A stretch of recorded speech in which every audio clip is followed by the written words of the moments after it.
نحث الخطى نحو درب الجنان ونرسم دربا للقيا الرسول. أخذنا طريقا نريد الحياة لنضمن فيه العلا والوصول. الحمد لله وحده والصلاة والسلام على من لا نبي بعده وبعد. شرائع الإسلام تدلنا على الاجتماع ووحدة الكلمة، وما نراه في ركن الإسلام الحج إلى بيت الله الحرام يجتمعون في مكان واحد وتلبية واحدة ولباس واحد يدل دلالة واضحة على أهمية وحدة الصف. قال الله عز وجل: واعتصموا بحبل الله جميعا ولا تفرقوا. وقال النبي عليه الصلاة والسلام: إن الله يرضى لكم ثلاثا ويكره لكم ثلاثا، فيرضى لكم أن تعبدوه ولا تشركوا به شيئا وأن تعتصموا بحبل الله جميعا ولا تفرقوا.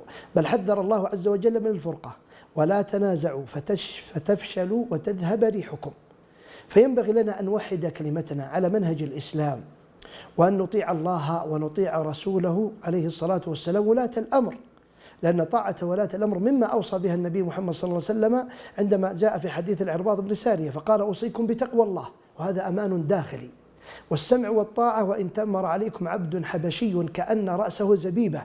لماذا لم يقل النبي صلى الله عليه وسلم السمع والطاعة فقط، وإنما جعل أوصافا قد الإنسان لا يراها مناسبة، دلالة على أن طاعة ولاة الأمر دين، ليس مذهب أو رأي إن أعجبك شيئا أو تتركه، لا، إنما دين. فقال عليه الصلاة والسلام: فإنه من يعش منكم فسيرى اختلافا كثيرا.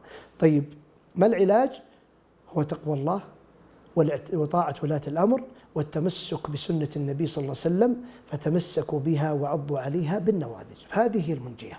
فعلينا بالاعتصام بكتاب الله وسنة النبي صلى الله عليه وسلم والسمع والطاعة لولاة الأمر. أسأل الله العلي العظيم أن يوفق ولي أمرنا ونائبه لما يحب ويرضى، وأن يصلح جميع ولاة أمور المسلمين، إنه على ذلك القدير. وصلى الله وسلم على نبينا محمد وعلى آله وصحبه وسلم. نحث الخطى نحو درب الجنان ونرسم دربا للقيا الرسول. أخذنا طريقا نريد الحياة لنضمن فيه العلا والوصول.